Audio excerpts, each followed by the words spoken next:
दोस्तों, आज भी हम ऐसे समाज में जी रहे हैं जो आज भी पुरुष प्रधान है। आज भी जब लड़की का जन्म होता है तो अधिकतर घरों में मायूसी छा जाती है। और मित्रों, यह और कुछ नहीं बल्कि हम मनुष्यों की अज्ञानता है। लड़की को बोझ समझते हैं, परंतु आपको जानकर हैरानी होगी कि लड़की का जन्म हर किसी के घर में नहीं होता, बल्कि उसी के घर होता है जो भाग्यशाली होते हैं और अपने पुण्य कर्म अर्जित किए होते हैं। और आज हम आपको यही बताने जा रहे हैं कि भगवान कैसे घरों को लड़की का जन्म देने के लिए चुनते हैं और वह कौन से पुण्य कर्म है जिसकी वजह से कोई भी इंसान बेटी का माँ या बाप बनता है। नमस्कार दोस्तों, तो कमेंट में जय श्री कृष्णा जरूर लिखें। तो चलिए शुरू करते हैं आज की प्रस्तुति। दोस्तों, भगवान श्री कृष्ण से अर्जुन पूछते हैं कि माधव, किन कर्मों के कारण किसी के घर पुत्री धन की प्राप्ति होती है, अर्थात कैसे घरों में बेटियों का जन्म होता है।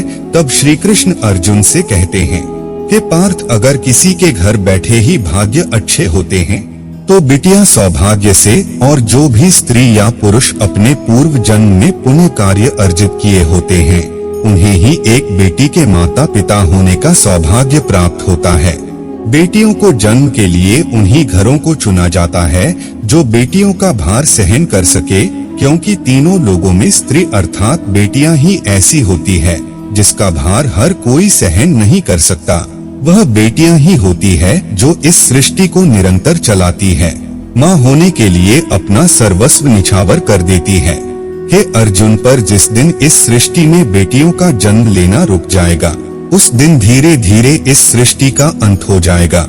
मित्रों को भगवान श्री कृष्ण के इन बातों पर गौर किया जाए तो उनका कहा बिल्कुल सही है, क्योंकि बेटियां अगर नहीं होंगी तो किसी का भी वंश आगे नहीं बढ़ सकता। दोस्तों, आपने भी कई लोगों को कहते सुना होगा कि जिस घर में बेटी का जन्म होता है वह घर स्वर्ग के समान होता है, क्योंकि बेटा तो केवल एक कुल को रोशन करता है, बेटियां तो दो कुलों को रोशन करती है। माता पिता के घर वो बेटी के रूप में अपने उत्तरदायित्व का निर्वहन करती है, तो ससुराल आकर एक बहू के रूप में सारे कर्तव्यों का पालन करती है। दोस्तों, आजकल आप सुनते ही हो, बेटी या बहू परिवार में किसी के मर जाने पर उसका पिंडदान नहीं कर सकती, लेकिन यह बिल्कुल भी सही नहीं है, क्योंकि रामायण में बताया गया है कि प्रभु श्री राम के पिता राजा दशरथ की मृत्यु हो गई तो माता सीता अर्थात राजा दशरथ की बहू ने ही उनका पिंडदान किया था, जिससे उन्हें जन्म मरण के चक्र से मुक्ति मिल गई थी। इतना ही नहीं, हिंदू धर्म शास्त्रों में बताया गया है कि बेटियां भी अपने पिता के नाम का पिंडदान कर सकती है। वहीं अगर ससुराल पक्ष में कोई पुरुष नहीं है तो इस स्थिति में बहू भी पिंडदान कर सकती है। इसलिए मित्रों, वह लोग बहुत किस्मत वाले होते हैं जिनके घर में बेटी जन्म लेती है। वही वह परवल किस्मत के होते हैं जिनके घर एक से ज्यादा बेटियां होती है। शायद यही कारण है कि बेटियों को लक्ष्मी कहा गया है। दोस्तों, बहुत से लोगों की सोच यही होती है, बेटी है तो बिना समय गवाए और इस पर पढ़ाई में पैसे लगाए, जल्द से जल्द शादी कर दो। लेकिन यह सोच एक बेटी के भविष्य को बर्बाद कर देती है। जरा सोचिए, एक बच्ची के मन में कितने सपने होते हैं, उसे कुछ करना है लेकिन यह सपने सिर्फ सपने ही रह जाते हैं।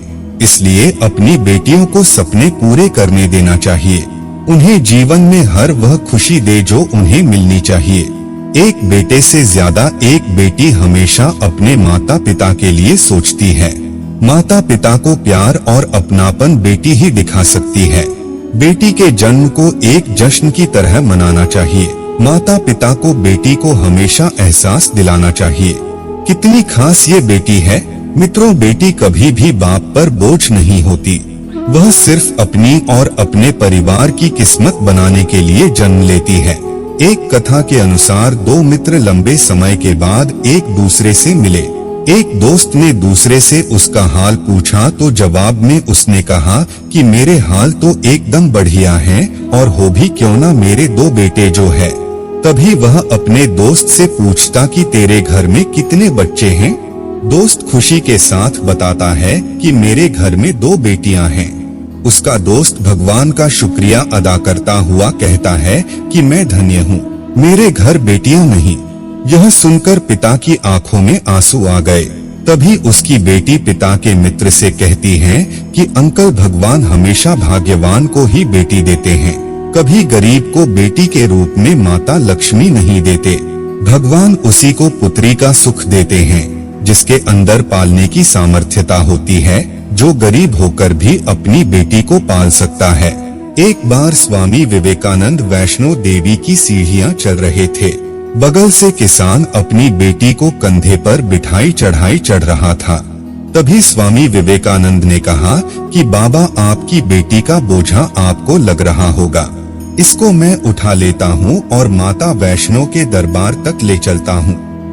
सबके सामने स्वामी विवेकानंद से कहा कि बेटी कभी भी बाप के कंधे पर बोझ नहीं होती। बेटियां अगर बाप के कंधे पर हो तो वह हर बोझ को हल्का कर देती है।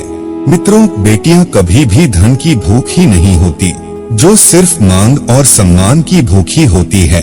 अब सोचने वाली बात है कि कौन सी कर्म के बाद आप किसी के घर लड़की के रूप में जन्म लेते हैं और उनके घर के लिए लक्ष्मी का रूप साबित होते हैं। गरुड़ पुराण में बताया गया है कि जब आत्मा को नया जन्म मिलता है तब आत्मा को शरीर के अनुसार व्यवहार में चलकर अपने कर्म करने होते हैं। शरीर के जरिए कर्म करके ही एक आत्मा अपने जन्म के उद्देश्य को सार्थक भी बना सकती है और निरर्थक भी। यदि कोई पुरुष महिलाओं का आचरण करता है, स्वभाव में महिलाओं वाली आदतें ले आता है या वही काम करना चाहता है जो एक महिला को करना चाहिए, तो ऐसे ही पुरुषों का आत्मा स्त्री का शरीर धारण करती है। वही गरुड़ पुराण में बताया गया है, यदि कोई व्यक्ति मृत्यु के अंतिम क्षण में किसी स्त्री को याद करते हुए प्राण त्यागता है तो वह अगले जन्म स्त्री के रूप में जन्म लेता है। वही अगर वह अंतिम क्षण में परमेश्वर का नाम लेता है तो वह मुक्ति के मार्ग पर अग्रसर हो जाता है। अगर यह वीडियो आपको पसंद आई हो तो लाइक और शेयर जरूर कीजिएगा। अगर आपने हमारे चैनल को सब्सक्राइब नहीं किया है तो जरूर करिए।